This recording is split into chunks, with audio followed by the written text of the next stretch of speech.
Assalamualaikum warahmatullahi wabarakatuh. Welcome back to my YouTube channel. Balik lagi bareng aku Bidan Cici. Hari ini aku mau share ke teman-teman semua mengenai kebidanan. Baik kalian yang baru aja gabung di YouTube channel aku, channel ini mengedukasi kalian tentang healthcare, baby care, tips, dan review. Yang belum subscribe, jangan lupa subscribe dulu. Yang udah subscribe, jangan lupa like, comment, share, and bunyi loncengnya. Thank you. Sebelum videonya, aku hari ini mau make up sambil cerita-cerita kalau udah jadi bidan. Biasanya di rumah sakit atau di klinik kita nanganin apa aja atau ditempatin di tempat mana aja. Gak usah berlama-lama lagi, yuk kita langsung aja ke videonya. Buat teman-teman adik-adik semua yang masuk ke kebidanan, terus bingung nih kalau misalnya nanti di rumah sakit atau di klinik kira-kira ditempatinnya di mana ya? Nggak usah bingung guys, aku mau jelasin ke teman-teman semua kalau dari kebidanan itu banyak banget fungsi di rumah sakit atau di klinik. Mungkin kalau di klinik 24 jam atau di klinik bidan itu cuma jadi asisten bidan aja ya. Tapi kalau misalnya di rumah sakit itu banyak ruangan-ruangan yang memerlukan bidan loh. Yang pertama, kalian bisa ditempatin di PONEK kalau di rumah sakit ya. PONEK itu singkatan dari Pelayanan Obstetri Emergency Neonatal Komprehensif. Jadi sebelum ditindaklanjutin nih si pasien ini, dia masuk dulu ke ruang PONEK itu. Jadi kayak IGD-nya kebidanan lah gitu ya. Biasanya bayi-bayi prematur, bayi-bayi yang gawat, ibu-ibu yang perdarahan. Nah, dia masuk dulu ke PONEK.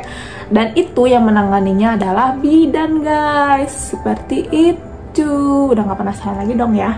Kalau misalnya kalian pengen tahu nih lebih jelasnya PONEK itu apa, kalian boleh searching. Tapi kalau yang udah kuliah di kebidanan pasti tahu dong PONEK apa ya. Ada PONEK, ada PONEK. Nah, kalau PONEK bedanya itu D-nya itu dasar, kalau K itu komprehensif. Jadi kalau PONEK adalah Pelayanan Obstetri Neonatal Emergency Dasar. Aku harus baca nih di otak singkatannya gitu. Kalau di PONEK itu biasanya ada di puskesmas gitu ya. Di puskesmas yang besar itu adanya PONEK sebelum PONEK gitu. Biasanya pasien-pasien perdarahan sebelum ke rumah sakit, misalnya puskesmas dulu, nah dia dilayaninya di PONEK itu. Sama aja kayak IGD-nya sebuah puskesmas, dilayani dulu di situ. Kalau tidak bisa tertangani, biasanya baru dibawa ke rumah sakit yang lebih mumpuni gitu. Terus selain itu juga kita berjalan ke poliklinik. Nah, biasanya di poliklinik kebidanan atau poliklinik KIA, terus juga poliklinik anak, itu biasanya rata-rata bidan guys, karena dokter-dokter ini diasistenin sama bidan. Kenapa? Kalau misalnya bidan ini kan lebih spesifik lagi nih mengenai ibu gitu ya.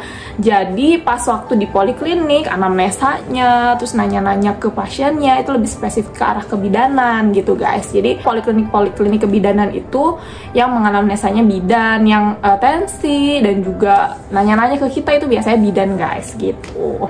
Terus kita lanjut sambil make up ya guys. Terus juga selain di poliklinik, di ruang kebidanan atau di ruang VK. Di ruang VK ini Veloskamer itu tuh bahasa Belanda ya guys. Jadi itu artinya ruang bersalin guys, atau ruang observasi untuk bersalin. Di situ bidan ditempatin di situ. Kan nggak mungkin kalau misalnya selain bidan dan dokter dong, ada juga biasanya perawat yang membantu dokter, membantu bidan untuk menangani. Tapi biasanya kalau di ruang bersalin tuh rata-rata bidan sih guys itu. Terus juga bisa juga di ruang bayi sehat, bidan bisa banget di ruang bayi sehat. Jadi misalnya bayi-bayi yang udah lahiran, ditanganinnya atau di observasinya sama bidan juga guys. Bidan bisa nggak di ruang operasi? Bisa, biasanya dia nangkep bayi sehat.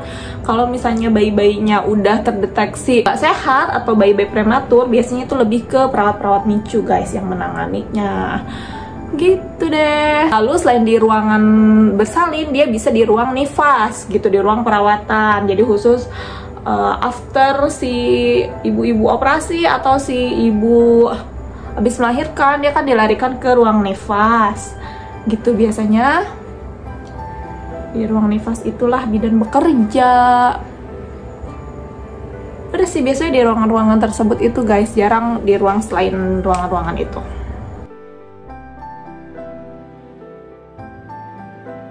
Oke, segitu aja informasi yang bisa aku sampaikan. Terima kasih sudah menonton video ini sampai habis. Dukung videonya dengan klik like, comment, share, dan juga subscribe. Jangan lupa bunyi loncengnya untuk mendapat update video-video terbaru. Terima kasih. Wassalamualaikum warahmatullahi wabarakatuh. See you!